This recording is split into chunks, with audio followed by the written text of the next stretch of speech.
Alright guys, today we're going to be covering rotations. Our learning targets are 3 of them today. I can find the angle of rotation of an image. I can write the algebraic rule for the rotation and write the transformation in words. And I can determine the line of symmetry and rotational symmetry of a figure. So these are the 3 things that you'll be tested on, so make sure that you are comfortable with all of them. And for today's lesson, I highly recommend having both a protractor and a ruler. Both of those will definitely help you guys out. If you don't have either of those, just know that they will be available in the homework as well as on the test. So you guys will already have one that you can use online. So let's go ahead and jump in. Today we are talking about rotations. And why not start off with a rotated figure of rotations? So before we begin, I just want to talk about clockwise versus counterclockwise. So we've dealt with a lot of clocks so far overall. Now, we should know the directions of clockwise and counterclockwise, but clockwise will always go around in a circular motion like a clock does. So it's in the same direction as a clock. Counterclockwise is the opposite direction of that, so it's just going in the opposite direction here. Now, what I'd like you guys to do is go ahead and take a second and check your ceiling fan. See if your ceiling fan is rotating clockwise or counterclockwise. And it may take a second, you may have to turn it off and check, and hopefully it'll slow down slow enough that you'll be able to check and see which direction it goes. Now, the reason I want you guys to do this is because your ceiling fan is rotating. And depending on which way it's rotating, either clockwise or counterclockwise, will depend on which season it is. So if you want to keep cooler during summertime, you want to have it spinning counterclockwise. That will push more cool air down towards you in the room. During wintertime, if you want to keep your room a little warmer, you're going to have your fan spinning clockwise. That'll make the room warmer because it will be pushing the air upward towards the fan. Now, the way that you change it is there's a little switch right above where the fan blades are on the center of the ceiling fan. You want to check in on that center portion. There'll be a little tiny switch on there. If you flip it, it will change the direction in which your fan is spinning. Now, obviously, we're in Phoenix in the middle of summer, and we probably want our fans going counterclockwise. So if your fan is going clockwise, you may just want to flip that switch, and not only will it keep your room cooler, but it will probably save your parents some money on electricity bills to make sure that the house stays cool throughout summer. So go ahead and check that for a minute, make sure that it is going the correct direction. And again, there's that little switch right above the light. You'll be able to see it. It's kind of hard to see actually, but you'll be able to feel around for it. So this is one way in which rotations are useful. We're already able to cool down our rooms or heat them up depending on the time of year. And I encourage you guys to check this, yearly, or twice a year at least. And that way you can keep your room a little bit warmer or cooler depending on how you like it. So that is just one use of rotations. Already finding a real life use of it, and it's helping us stay cool during these months. So let's go ahead and talk about what rotations are. A rotation is a transformation around a point. I'm going to call this point P. Now, oftentimes, this is called the center of rotation, and point P is more often than not our origin, meaning 0, 0. Whenever we're dealing with our rules, and we do have rules for rotations, that means that our rotation, the point that we rotate around, our center of rotation will always be 0, 0 when we're using our rules. So if we're using our rules, our center of rotation needs to be 0, 0. If it's not, then the rules will not work. So again, keep in mind we want to check to make sure that our center of rotation is 0, 0 before I use any of these rules. If it's not, then we cannot use these rules for it, and we'd actually have to use our protractor as well as a ruler. So, with this rotation, a couple things must be true. First, every point and its image are the same distance from P. So they must be the same distance from our center of rotation. So the distance from P to our pre-image is the same distance as P to our image. So these will be the same in length.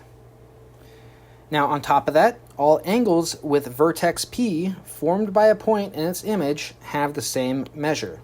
So if I have another point here, if I have point B, then point B's rotation is going to be the exact same amount. It's also going to be, in this example down here, A to A prime was 110 degrees. B to B prime is also going to be 110 degrees. So any angle with vertex P during the rotation, they will all have the same angle amount. The angle will not change here. So all angles with vertex P formed by a point and its image have the same measure. The angle measure is the angle of rotation. So this angle here, this 110 degrees, this is called our angle of rotation. Now, in the figure, the center of rotation is point P, and the angle of rotation is 110 degrees. On top of that, we can see that AP is the same distance as A prime P. So that will help us out down the road. And of course, if I'm not given the origin and I can't use my rules, well then I'd measure the distance from P to A. I'd use my protractor to find the angle, and then I'd use that same measurement for P to A prime, that same distance. So we can do this with just a protractor and a ruler. I don't need rules necessarily, but they will save us a ton of time down the road. All right, so let's go ahead and see what one of these looks like. Oh, before we do that, I can't forget this important piece. If they don't tell us which direction we're going in, and again, our directions are clockwise or counterclockwise. CW means clockwise, CCW means counterclockwise. So if they don't tell us which one it is, because they'll almost always tell us it's either clockwise or counterclockwise, then assume that it is counterclockwise. So if they don't tell us, assume it's counterclockwise. Always. Also, a counterclockwise rotation of x degrees is the same as a clockwise rotation of 360 minus x degrees. So we've talked about this briefly. If I have a figure over here, and I rotate it 90 degrees, I end up in this quadrant. However, that's the same as me rotating it 270 degrees this direction. So again, these are the same exact things, just different directions that we're going in. And I know that because 270 plus 90 equals a full circle of 360 degrees. So 90 degrees counterclockwise is the same as 270 degrees clockwise. Of course, those are both around the origin. All right, so here we have an example of a rotation of triangle ABC. So I have this blue triangle ABC, 65 degrees counterclockwise about point P. So as I can see here, I have point P, I have it mapped up with A and mapped up with A prime. So that's how we want to start these off. We want to make sure that we have this. Now, what goes on our center of rotation on point P? What we place here, we place the center of the protractor. The center of the protractor. And this is how we're going to be able to measure these angles. Now, on one side of the protractor, there's a curve, right? And then on the other side, it's flat. So I'm going to measure that flat side, and I'm going to line it up with A, and so that the center is right at point P. So again, I'm lining it up so it's a straight line from A to P, and then P is right in the middle. From there, I should see some numbers up here. And the number that should map with this is 65. You should see a 65 right here. Now, if you do that, that's telling us that this angle is 65 degrees. Now, that would be the same as if I mapped up C to P to C prime. So just to show a little example real quick, I have these two figures here. It says find the angle of rotation and direction of rotation BCDA to FEHG in the figure above. Point I is the center of rotation. So for this one, I know that point B must go with point F. Whoops, I did not mean to move that. So point B must go with point F, because again, that's in the naming conventions of this. B, C, D, A, F, E, H, G. So B and F go together. So here's my protractor. I'm going to put the center of my protractor right on my center of rotation, point I. And then I'm going to make my flat side go to point B, because that's the angle that I'm focusing on. At this point, I'm going to put my angle measure, what I'm trying to measure, onto point F, because again, B and F go together. So I go ahead and I rotate this so that's right at point F. Go ahead and I move it up a little bit, if possible.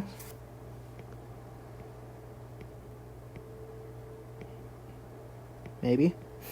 There we go. So move that up some. There we go. It looks like it latched on. I did move my B a little bit, so that's probably what occurred. But this should be 90 degrees. It's my bad on that. I did move the B. If I do C to E, because again, those 2 points are also together, well, when I do that, I should get the same angle measure. In fact, if I do it for any point to its corresponding point, so for this one it'd be point H, we get 90 again.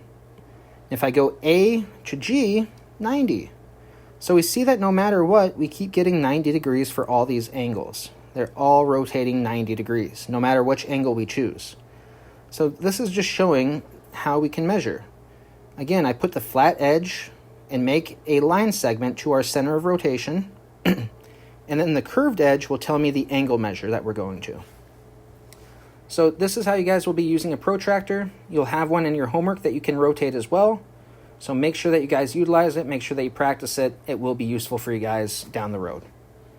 All right, back to our notes. And again, this works for any piece of this triangle. So if I do it from A to P, it's the same as doing it from B to P to B prime. So again, same exact thing. Same angle measure, 65 degrees, same length, 2.8 and 2.8. Same thing happens with C. It'll be the same distance, and it should be 65 degrees as well. So again, as we can see, the segments remain the same length, and the angle measure will be the same for all three. Granted, the segments didn't stay the same for each length. We have 3.5 centimeters, 2.8 centimeters, and 1.7 centimeters, but what we can see is that they're congruent to each other. CP is congruent to C prime P. That's what we're looking for. All right. So, if you rotate a different triangle, triangle FGH, around point P and label its image F prime, G prime, H prime, which angle do you think would have the same measure? Which segments have the same length? So we just talked about this a little bit, right?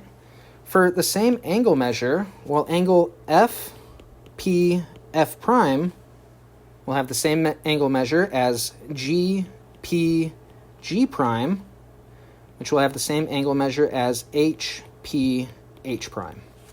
So any angle that's created between the pre-image and the image that has vertex P and it's mapped to its corresponding point, all these angles will be congruent.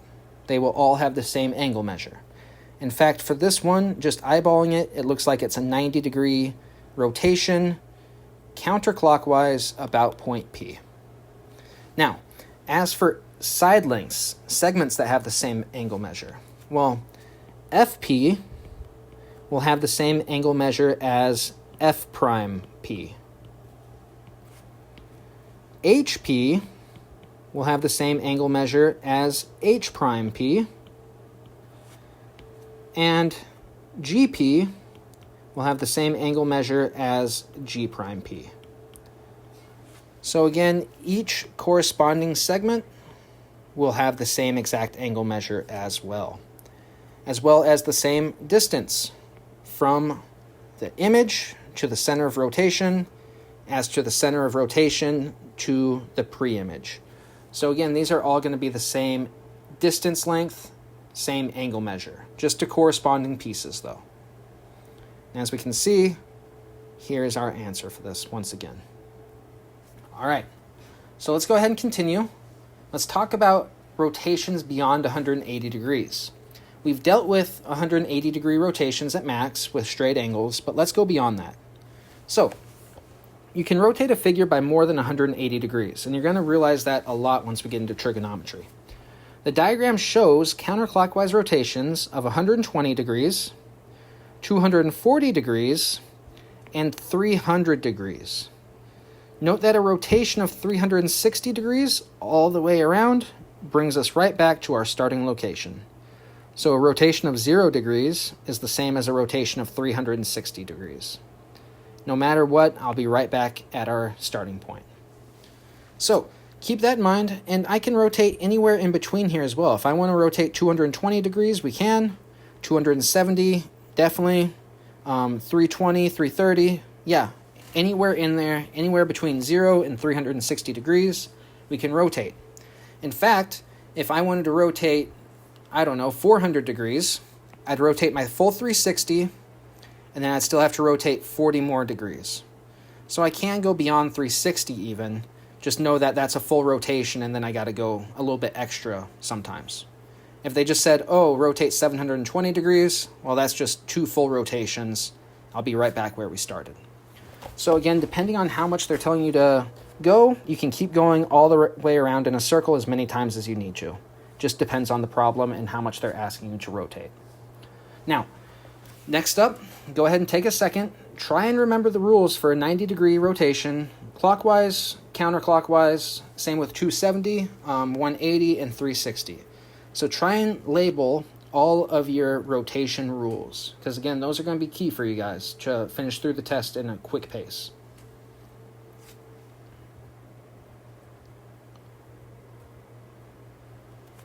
All right, so looking at this, here are our rules once again. So I know that if we rotate 90 degrees counterclockwise, which is the same as 270 degrees clockwise, xy turns to negative yx. So again, they switch places, and only my y is negated.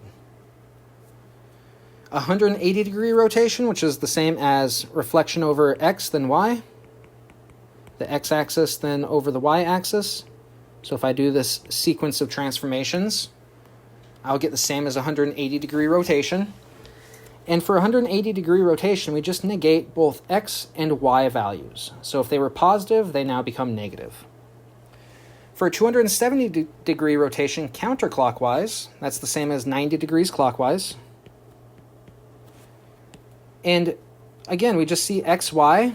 They flip places, and this time x is negated instead. So xy becomes y, negative x. Then lastly, 360-degree rotation, that is the same as doing nothing. xy just turns to xy. Nothing has changed. So again, make sure that you know these rules. You should know all 3 of the top ones. If you don't know the bottom one, that one should be common sense for us. But make sure that you guys do understand these. Make sure that you don't get them mixed up with reflection rules, because that could be a common occurrence and a common mistake down the road. All right, so we already played with geometry pad some, but again, all we would do is I would create a segment from P to our pre-image. I would find out where it marks at 45 degrees on my protractor, right? Because here's the curved part. If it says 45 right here, then I measure the distance from P to A, make sure it's the same distance as P to A prime, and then I can create my point A prime here. I would repeat that with values of B and C as well, and then I can create my new triangle. But again, that's how we would be rotating figures using just a protractor and a ruler. Of course, if I'm going about the origin, use the rules that we just covered. Those will be much more beneficial. So, go ahead and take a second and draw the image of triangle MNP under 180-degree rotation. You can pause the video if you'd like and try this one on your own before we go through it.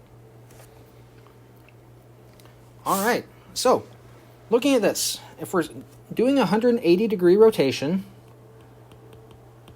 our rule should be xy changes to negative x, negative y.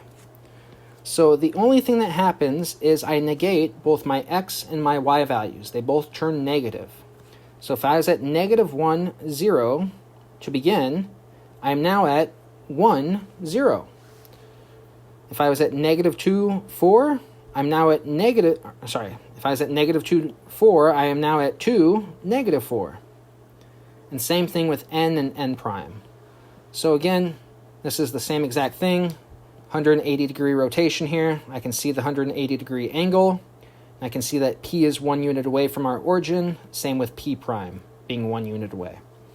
That'd be the same for each point that we use here. We'll get the same exact thing for all of them. All right. Next, find the angle of rotation and direction of rotation of KLMN to K prime, L prime, M prime, N prime in the figure above. Point P is the center of rotation. So let me go ahead and see if I have that right over here. Open. Let's do this one. And maybe not this one. So we'll just stick with our rotations practice here. And as we can see, if I have a triangle, and I'm going to rotate this triangle, I'm going to do a rotation. I'm going to say this is my center here. So I'm going to rotate this. How many degrees were we rotating? Let's see. Rotating point P. Oh, it just wants to find the center of rotation. So I can see that I can rotate normally right here, just as we normally would. But if I want to find the angle of rotation, what I would do is I'd just take my protractor out. I'd find my origin, and in this case I'm just using I again just to showcase this, and then I'd put my flat end on one of my points on my pre-image. Flat end goes on the pre-image.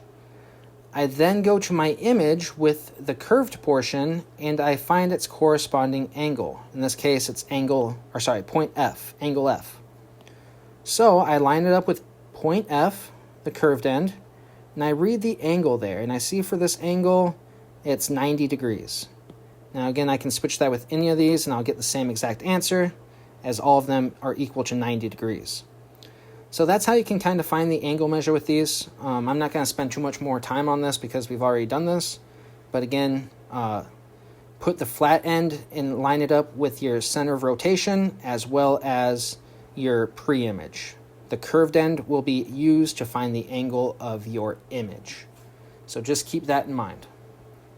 All right, so next we're going to rotate counterclockwise 150 degrees about point P. So again, we're going to use a protractor as well as a ruler here. Using those will help you guys out a lot. If you don't use them, this becomes much more difficult.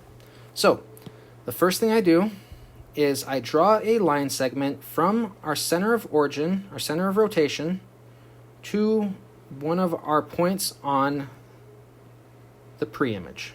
I'll do point C.